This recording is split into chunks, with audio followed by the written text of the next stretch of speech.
अगर आप इस वीडियो तक आए हैं then I am sure you have heard the news.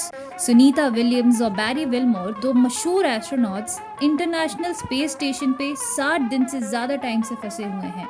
But ये मिशन था कितने दिन का? इन्हें सिर्फ 10 दिन के मिशन के लिए भेजा गया था, पर अब वो मिशन 60 दिन से ज़्यादा लंबा हो चुका है। तो ऐसा क्या हुआ इंटरनेशनल स्पेस स्टेशन में कि ये दोनों एस्ट्रोनॉट्स अब तक वहाँ से निकल नहीं पाए हैं? आइए देखते हैं।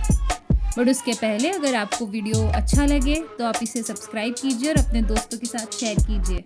मूविंग ऑन टू ये प्रॉब्लम सारी शुरू कैसे हुई, तो ये सारी प्रॉब्लम कनेक्टेड है इस बोइंग कंपनी के स्टारलाइनर से। स्टारलाइनर एक स्पेसक्राफ्ट है जो कमर्शियल स्पेस ट्रैवल का सिंबल बनने जा रहा था, मगर अब ये सिस्टमैटिक फेलियर्स का सिंबल बन चुका है। अपने पहले क्रूड मिशन में ही स्पेसक्राफ्ट में ऐसे इशू सामने आए हैं जो स्टारलाइनर की क्वालिटी पर सीधे सवाल उठाते हैं। वैसे तो दोनों एस्ट्रोनॉट सेफली आईएसएस तक पहुंच चुके हैं, लेकिन स्टारलाइनर की करंट हालत में उसका अर्थ के एटमॉस्फेयर में सेफली एंटर करना इम्पॉसिबल है। एटमॉस्फेयर में एंट्री के दौरान कितने खतरे होते हैं, इसका बेस्ट एग्जाम्पल है 2003 का स्पेस शटल कोलंबिया डिजास्टर, जिसमें इंडियन ओरिजिन की पहली फीमेल एस्ट्रोनॉट कल्पना चावला ने अपनी जान गंवा दी थी। उनके स्पेसक्राफ्ट का आरसीसी पैनल डैमेज होने की वजह से री एंट्री के दौरान गर्म गैसेस विंग के अंदर चली गई और देखते ही देखते पूरा स्पेसक्राफ्ट डिस्ट्रॉय हो गया था। सुनीता विलियम्स के स्पेसक्राफ्ट का स्ट्रक्चर तो डैमेज नहीं हुआ है, लेकिन प्रॉब्लम्स यहाँ भी काफी सीरियस हैं। दरअसल एटमॉस्फेयर में एंटर करने के लिए स्पेसक्राफ्ट को थ्रस्टर्स की मदद से लोअर ऑर्बिट में लाना पड़ता है। इसके लिए प्रोपेलर या फ्यूल को हीलियम से प्रेशराइज करके प्रोपेलेंट वाल्व के जरिए थ्रस्टर में भेजना होता है। अभी इस प्रोसेस में यहाँ 3 प्रॉब्लम्स आ रही हैं। पहली ये कि हीलियम लीक हो रही है, दूसरी वाल्व खराब है, तीसरी ये कि 28 में से 5 थ्रस्टर्स काम नहीं कर रहे हैं। स्टारलाइनर आईएसएस पर टोटल 90 डेज के लिए ही डॉक्ड रह सकता है। इसे रिपेयर करने और टेस्ट करने के लिए नासा के पास अब सिर्फ 30 दिन का टाइम ही बचा हुआ है। वैसे ये पहली बार नहीं हुआ है जब बोइंग का स्टारलाइनर फेल हुआ हो। 2019 में इसकी पहली अनक्रूड टेस्ट फ्लाइट आईएसएस तक पहुंच भी नहीं पाई थी, बिना डॉकिंग के उन्हें वापस आना पड़ा। वैसे तो 2022 में इसका दूसरा अनक्रूड टेस्ट सक्सेसफुल हुआ था, बट उसके बाद और नए प्रॉब्लम्स लगातार सामने आते रहे। प्रॉब्लम नंबर 1, पैराशूट सिस्टम में इशू आना। प्रॉब्लम नंबर 2, डक्ट टेप में आग लगने के चांसेस। प्रॉब्लम नंबर 3, हीलियम का लीक होना। प्रॉब्लम नंबर 4, ऑक्सीजन वाल्व में प्रॉब्लम आना। अभी के मिशन की बात करें तो 5 जून को लॉन्च होने के बाद ऑर्बिट में आने के कुछ घंटों के अंदर ही स्टारलाइनर में 2 हीलियम लीक्स डिटेक्ट हुए और स्पेसक्राफ्ट के 5 थ्रस्टर्स डिसेबल हो गए, जिनमें से 4 को क्रू ने ऑर्बिट में ही ठीक किया। ऐसे इश्यूज दिखने के बावजूद नासा ने आईएसएस के साथ डॉक करने की परमिशन दे दी। कैसे दी? कुछ रिपोर्ट्स का तो ये भी कहना है कि लॉन्च से पहले भी लीक्स के बारे में पता लग गया था, लेकिन इसे नजरअंदाज किया गया। आखिर ऐसे रिस्की मिशन में ये सब कैसे पॉसिबल है?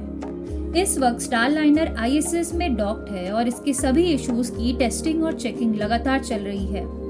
50 दिन से ज्यादा की टेस्टिंग के बाद ये पता लगाया गया है कि थ्रस्टर्स के अंदर गर्मी बढ़ने से टेफ्लॉन सील्स फूलने लगे हैं, जो प्रोपेलेंट के फ्लो को रोक रही हैं। अगर आपको याद हो तो 1986 के चैलेंजर स्पेसक्राफ्ट का एक्सीडेंट भी ऐसे ही एक सील के फेलियर की वजह से हुआ था। इस पूरे इंसिडेंट में अच्छी खबर ये है कि SpaceX crew dragon already ISS पर मौजूद है, और अगर स्टारलाइनर रिपेयर नहीं हो पाता तो ड्रैगन को भी दोनों एस्ट्रोनॉट्स को वापस लाने के लिए यूज किया जा सकता है। अब हम बात करते हैं स्टारलाइनर को बनाने वाली कंपनी बोइंग के बारे में। इनके रीसेंट रिपोर्ट्स को देखें तो ये क्राइसिस एक आइसोलेटेड इंसिडेंट तो नहीं लगता। बोइंग 737 मैक्स, जिसके 2 क्रैशेस में 346 लोगों की जान गई थी, वो भी इसी कंपनी का एयरक्राफ्ट था। बोइंग के सीईओ के ऊपर सेफ्टी प्रैक्टिसेस को लेकर ऑलरेडी काफी हियरिंग्स चालू है। बोइंग कंपनी पे कई इल्जाम लगते रहे हैं, जैसे प्रोडक्शन की स्पीड बढ़ाने के लिए सेफ्टी इंस्पेक्शंस अवॉइड करना, poor selection of suppliers, production process में डिफेक्ट और यहाँ तक कि फाइनल प्रोडक्ट में क्रिटिकल बोल्ट्स मिसिंग होने जैसे सीरियस इश्यूज भी विसल ब्लोअर्स ने रिपोर्ट किए हैं।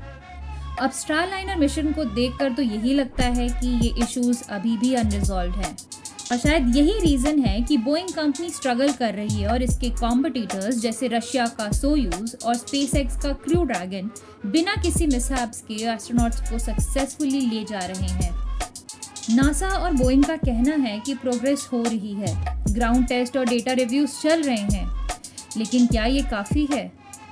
हम सिर्फ यही उम्मीद कर सकते हैं कि इंजीनियर्स के एफर्ट से सुनीता और बैरी सेफली वापस आ पाए। ये इंसिडेंट हमें याद दिलाता है कि स्पेस ट्रैवल कितना डेंजरस है और ऐसे इम्पॉर्टेंट मिशंस में टेस्टिंग और अकाउंटेबिलिटी कितनी इम्पॉर्टेंट होती है। आखिर में यही सवाल बचता है कि सुनीता विलियम्स को और कितने दिन ISS में रहना पड़ेगा। सो आप कमेंट्स में बताइए आपको क्या लगता है, क्या स्टारलाइनर के ठीक होने का वेट करना चाहिए या क्रू ड्रैगन की मदद से दोनों एस्ट्रोनॉट्स की सेफ लैंडिंग करवानी चाहिए? हमारी बेस्ट विशेस दोनों एस्ट्रोनॉट्स के साथ हैं एंड वी होप उनकी सेफ लैंडिंग जल्द से जल्द हो सके। अगर आपको ये वीडियो पसंद आए तो प्लीज़ इसे लाइक, शेयर एंड सब्सक्राइब करें। Thank you so much.